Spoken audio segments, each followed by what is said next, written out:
술, 여자, 남자들이 힘들 때 도피하는 세 가지, 그리고 현실에서 레벨업하는 방법. 남성생활 해법사전 How to Live.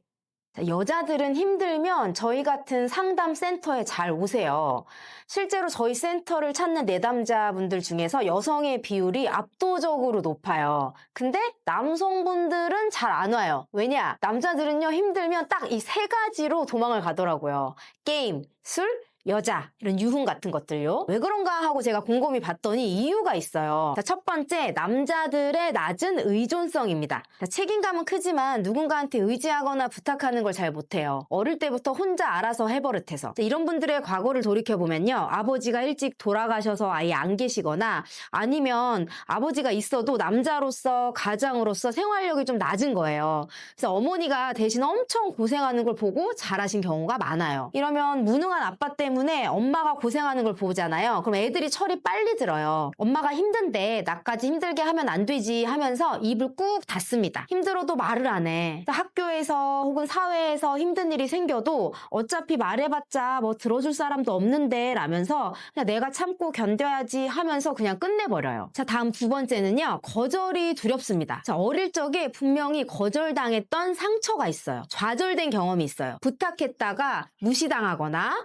또는 그런 것도 못하냐라는 말을 들은 경우처럼, 자, 이러다 보면요, 사람이 아예 시도 자체를 안 하게 돼요. 내가 했었던 경험과 이 경험에 딸린 강렬한 부정적인 감정이 딱 합쳐져서 무의식에 딱 각인이 돼요. 껌처럼 하고 달라붙는 거예요. 그래서 비슷한 상황이 올 때마다 그때의 그 각인된 무의식이 자극이 되면서 열심히 일을 합니다. 내가 부탁했다가 또 거절당하면 어쩌지? 라는 이 두려움이 너무 커지고 상처받으니까 하지 마 라고 거절에 대한 두려움을 더 크게 인식하게 만들어요. 부탁을 통해서 받는 이득은 경험치가 적고 거절당하면서 받은 상처는 더 크게 기억하면서 내가 상처받거나 손해보는 일들을 애초에 그냥 피하게 만드는 거예요. 자, 거절이 두려우니까 어때요? 그러니까 부탁을 그만큼 못하게 되는 거죠. 자, 다음 세 번째, 남자가 도움 요청하면 나약한 거야 라는 왜곡된 인식이 있습니다. 자, 이게 어른들한테 이렇게 배워온 거예요.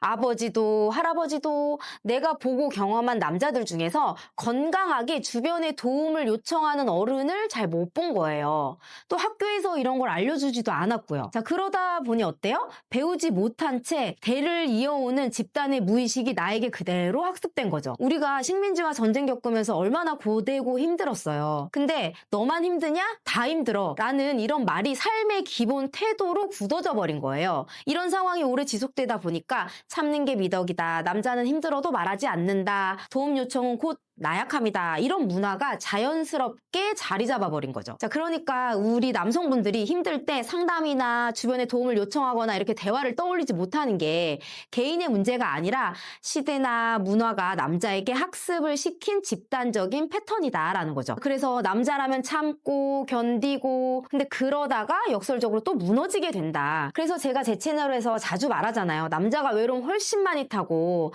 자살률도 여자보다 2.6배나 높다고요. 이렇게 힘든데 기대지는 못하고 입을 다물고 대신 술 한 잔으로 털어내거나 게임, 유흥, 성 이런 거에 빠져버리는 거죠. 결국 남자들이 여자에게 기대지도 못하고 상담에도 안 오는 게 단순히 나 힘든 거 이야기하는 걸 싫어해서가 아니더라. 내면 깊은 곳에 이런 구조 때문에 차라리 혼자 도망가고 버티는 쪽을 택한다는 거예요. 자, 근데 문제는 게임, 술, 성이 동반된 유흥으로 도피를 해도 결국은 공허하다는 거예요. 우리 근데 왜 굳이 이 세 가지에 빠지는지 하나씩 좀 살펴볼게요. 자, 첫 번째 게임. 남자 왜 게임에 빠질까요? 그리고 왜 게임 이렇게 좋아할까? 자, 바로 본능적으로 가지고 있는 서열 경쟁 그리고 성장 욕구 때문이에요. 현실에서 서열을 올리기 힘드니까 게임에서 대리만족하는 거죠. 자, 우리 이놈의 게임한다고 연애하면서 또는 결혼 초창기에 얼마나 많이 싸워요. 게임하는 동안 연락 안 되고 퇴근하고 나서 게임만 한다고 엄청 여자친구나 와이프한테 들들 볶이고 이것 때문에 막 싸우잖아요. 자, 근데 잘 잘 생각해 보세요.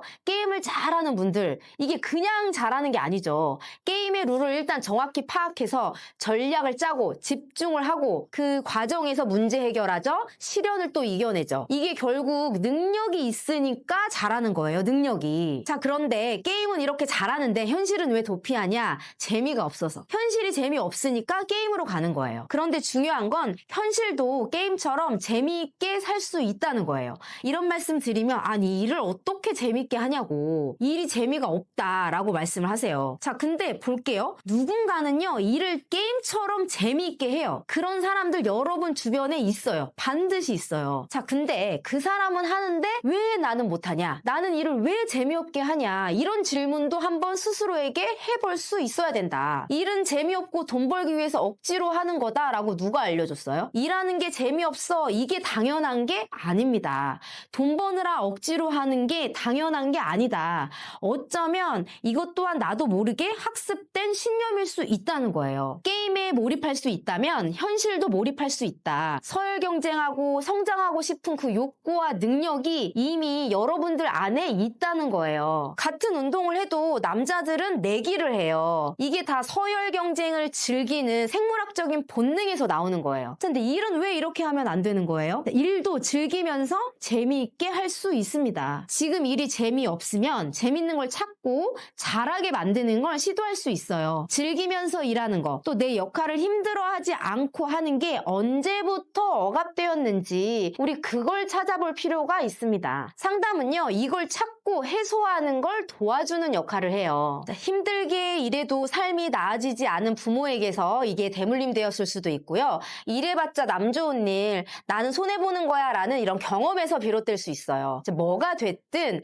내가 일을 게임처럼 하면 안 된다는 그 억압을 찾고 해소하는 겁니다. 자, 다음 두 번째, 술과 유흥인데요. 이건 진화의 역사 속에서 남자들에게 생존의 위로수단이었어요. 자, 남성들이 살아남기 위해서 어떤 활동들을 하나요? 사냥하죠. 그리고 고된 노동해요. 그리고 전쟁도 치렀죠. 이 안에서 이 남성들을 위로하기 위해서 힘들게 일한 사람들을 위로하기 위해서 술과 음식, 여자가 있었어요. 생존의 고단함을 위로하기 위해서 인간은 축제를 만든 거예요. 이 축제에서 빠지지 않는 게 술과 성이고요. 자, 그러니 남자에게 술, 성, 유흥 이런 것들이 땡기는 건 어쩌면 본능적으로 당연한 걸 거예요. 근데 문제는 이걸로만 술과 유흥으로만 즐거움을 느끼려 할 때 생긴다는 거. 자, 이걸로만 문제를 덮다 보면 몸도 망가지고 마음도 무너져요. 남자라면요, 아니 인간 누구나 이 본능을 즐거움으로 전환할 수 있어야 돼요. 어떻게요? 자, 많은 사람들이 얘기하죠. 운동, 또 건강한 남녀관계, 즉 연애,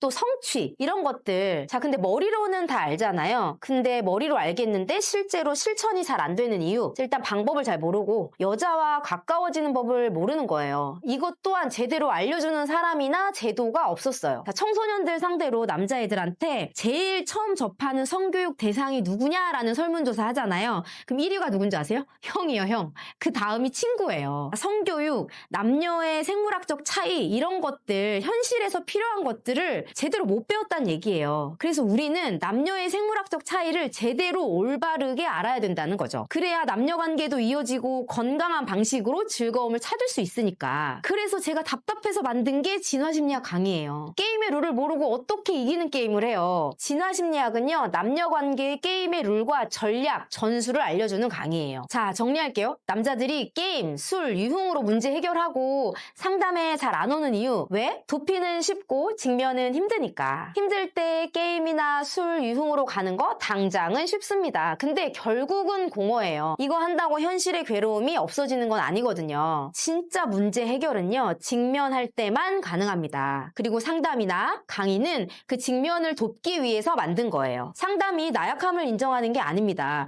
현실로부터 도망가는 것도 아니에요. 오히려 현실에서 레벨업을 하게 만드는 훈련장과 같은 겁니다. 여러분이 게임에서 만렙을 찍듯 현실에서도 이렇게 레벨업을 하고 싶다면요, 나를 알고 상대를 알고 상황을 파악하는 퀘스트를 깨야 합니다. 현실 속에서요. 이걸 알려주는 게 진화심리학 강의이고요. 실천하는데 어려움, 해야 할 행동을 할 수 있게 억압한 것들을 빨리 해소하기 위해서 상담에 오시는 거죠. 자, 상담은 나라는 문제를 다루고요. 강의는 남자라는 종의 구조를 다룹니다. 내가 왜 이런 패턴을 반복하는지, 여자와 관계가 왜 꼬이는지, 이게 다 본능과 진화의 역사 속에 답이 있어요. 이 두 가지를 같이 하면 현실에서 레벨업 속도가 엄청나게 빨라집니다. 자, 남성분들 도망갈 수 있어요. 게임이나 술, 여자. 자, 이건 본능이에요. 이해합니다. 하지만 우리는 현실 세계를 살아가요. 회피가 길어졌다면요. 그건 지금 해결해야 할 신호예요. 상담을 통해서 직면하고 강의를 통해서 구조를 이해하세요. 이 두 가지가 어우러졌을 때 여러분들의 서열이 빨리 올라갈 수 있다. 서열이 오르고 높은 곳에 올라가면 어때요? 다른 세상이 보여요. 나무만 보던 시야에서 높은 곳에 올라가서 숲을 보게 되죠. 여러분을 숲을 볼 수 있는 남자로 만들어 드립니다. 하우투라이프 신하라 원장이 함께 오르고 도와드릴게요. 오늘 저녁 8시 줌으로 무료 라이브 강의합니다. 꼭 참석하세요. 아직 신청 안 하신 분들 아래 고정 댓글 타고 와서 신청하시고요. 여러분들에게 무조건 도움될 겁니다. 절대 손해보지 않을 거예요. 오늘 저녁 라이브에서 만나요.